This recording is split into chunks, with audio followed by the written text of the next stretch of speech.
Hello everyone, Silent here and welcome back to another Bedrock Edition tutorial. Today I'll be showing you how to build a very simple, cheap, and pretty straightforward ice farm in your worlds. This farm is really easy to put together as it just uses a single flying machine to automatically fly across where all the ice forms and then push it down into one giant block that you can then mine at your leisure. This is a tileable and modular farm, meaning that you can put as many of these right next to each other as you like, and you can also build these farms as big as you like as well, which is extremely convenient as you all know. So using one of these farms that is about 32 blocks long, you'll get around 5,200 ice per hour, and if you put two of those things right next to each other, you'll get 10,400 ice per hour. Overall, very simple and very efficient ice farm, so hopefully you all get a ton of use out of this tutorial in your worlds. So let's quickly take a look at how exactly this ice farm works. So basically we have one flying machine per segment here, and on the bottom of this flying machine is just a couple of pistons facing downwards. We have 4 pistons in total, and that covers a 6 wide area. So if we go ahead and activate this, we can see these flying machines in action. As you can see, they just push down all that ice into one giant cube, which we will get to later. And around the edges of this main platform, we have waterlogged stairs and waterlogged blocks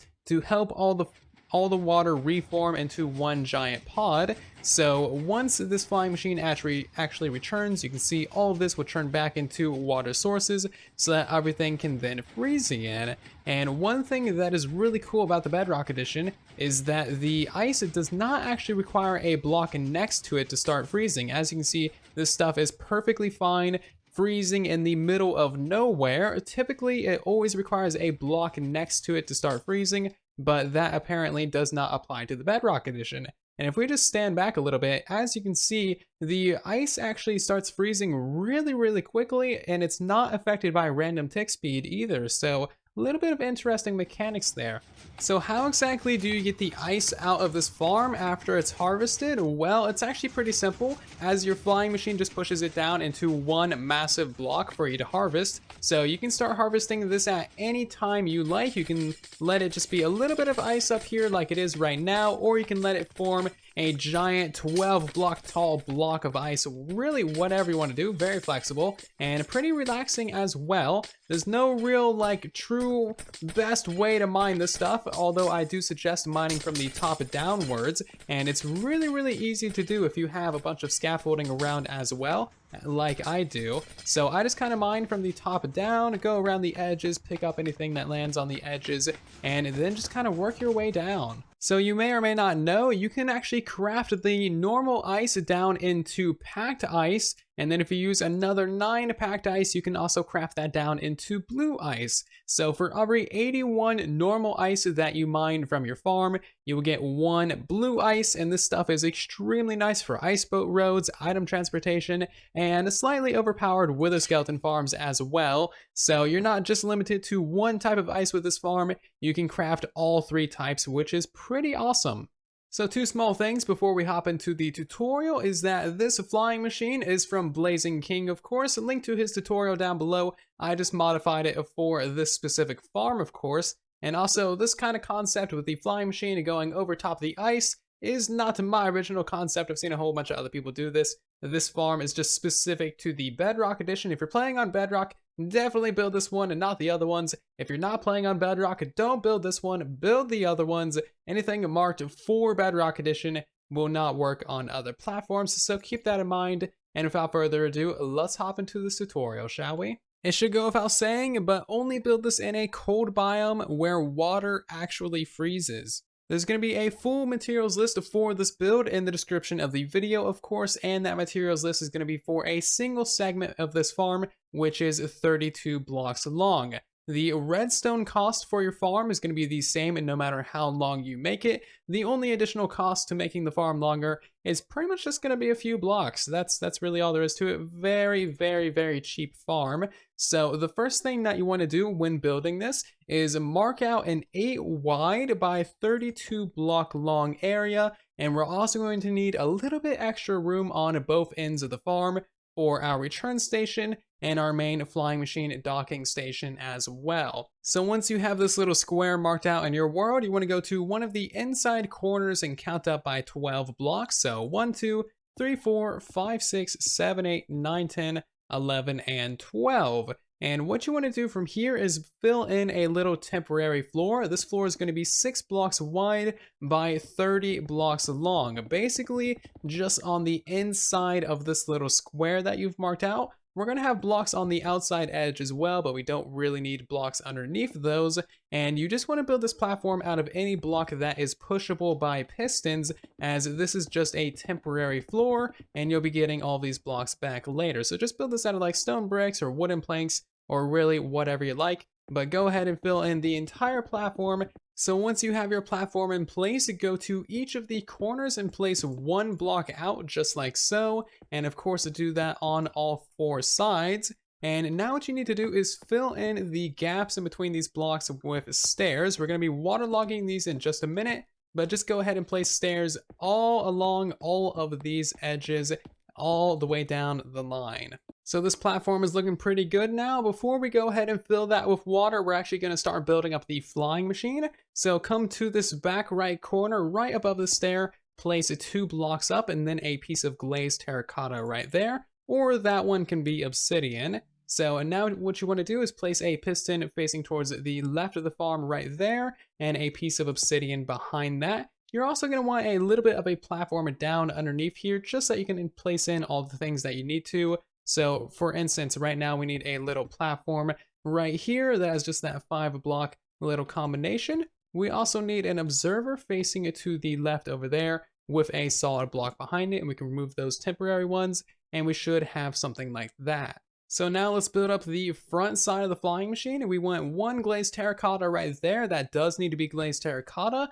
and then we would just want to wrap around 5 slime blocks just like so. Place an observer facing towards that side of the farm with a sticky piston behind it, and now we can flip around and place an observer facing towards the back side of the farm right on that observer right there. Get yourself 4 slime blocks and make this little bit of an L shape there. 1 sticky piston right there, and then a piece of glazed terracotta just like so. Now what we can go ahead and do is go ahead and just place down a couple pieces of redstone dust, repeater on 4 ticks, another repeater on 4 ticks, and 1 repeater on 2 ticks there. Before you mess anything up, go ahead and remove that one so you don't accidentally launch your flying machine. And we now need to go down underneath this thing and install the additional pistons. So first of all, go underneath this corner of your rear part of the flying machine and place 2 pistons facing downwards and at those locations. We need 1 observer facing towards the front of the farm right underneath that slime block, and 1 facing towards the right of the farm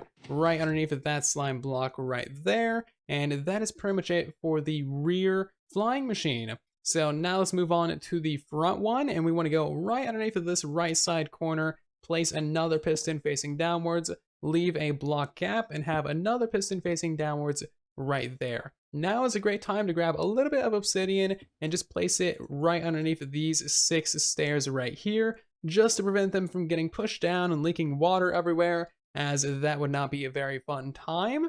So and now go on the inside of the farm and place down a few temporary blocks. We just need 2 right in front of these pistons, as we can then place 2 observers right there, which power those pistons and are attached to those slime blocks. And that is your entire flying machine complete.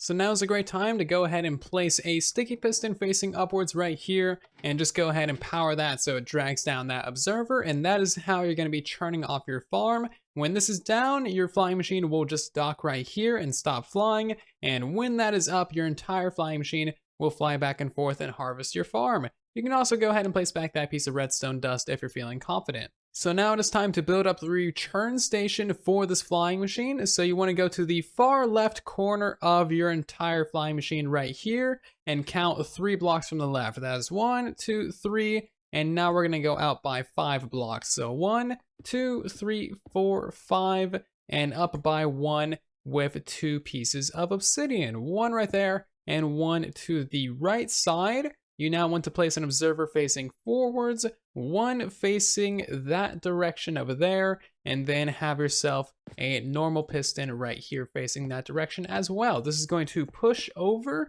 the front side of your flying machine and allow the flying machine to return back to properly harvest all of your ice and, properly fly.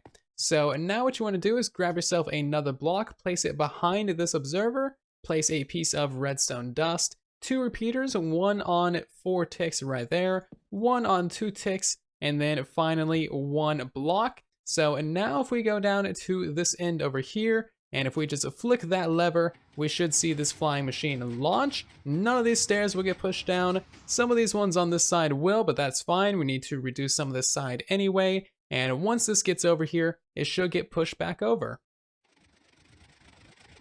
And as you can see, it worked perfectly. So that is kind of our little test launch. I would suggest doing at least 1 test launch before building up the rest of the farm. That way you know everything works. So what I did is I just removed the piece of redstone dust from our return station just so that the flying machine crashes into this thing without actually getting returned to our main docking station. And this allows us to easily build up the little extension that we need on this side. Now, technically, this extension is optional. However, it will get you 150 more ice per full harvest, so I think it's rather worth it. So what we're going to do is we're going to go out from this solid block right here, which is directly off the corner of your platform, place in 2 more stairs, another solid block right there, and then 4 more stairs going along just like so underneath these pistons.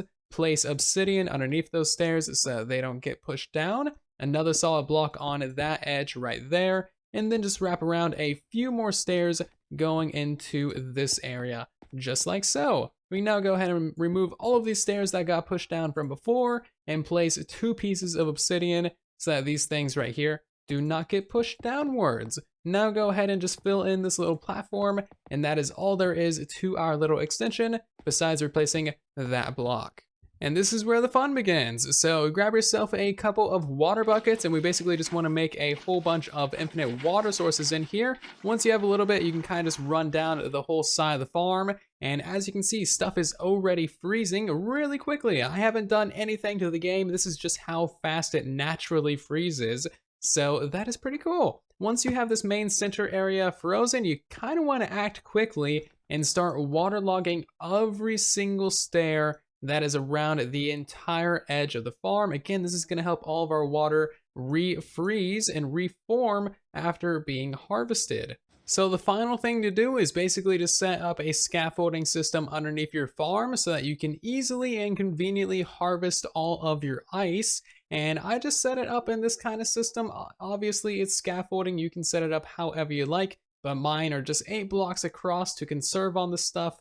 And then you just kind of branch out from there. So for this farm, you do not need a hopper clock on this thing. Once again, you can just let this thing fly back and forth and it will work just fine. Because we are using a flying machine, however, you will want to stop the flying machine at the return station before unloading the area. If you unload the area or leave the game as this flying machine is flying, it could in theory break, but the easiest way to fix that is just place a lever on one of these 2 observers right here, and that will kickstart your flying machine again.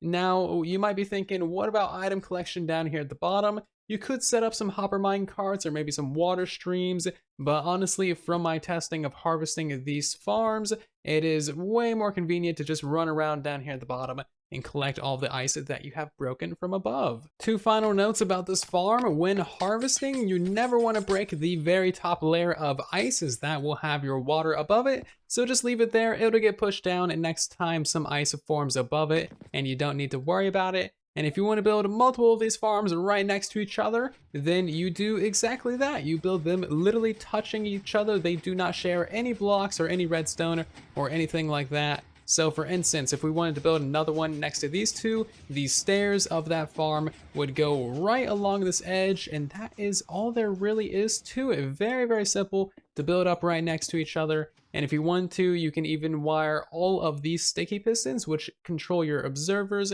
into 1 lever. And that is going to do it for this Bedrock Edition tutorial. I do hope that you all do enjoy and get a ton of use out of this thing in your worlds. Let me know what your thoughts are about this farm. And if you have any questions, comments, or concerns, then of course let me know in the comment section down below. You guys know I'm trying to help you guys out as best as I can, and I read all of the comments on the entire channel, so let me know your thoughts about this farm. But if you did enjoy this tutorial, then please do leave a like on the video. Maybe consider subscribing so you don't miss the next one. And again, I'll see you all down in that comment section. And in the next one, thank you again for watching. And then there was silence.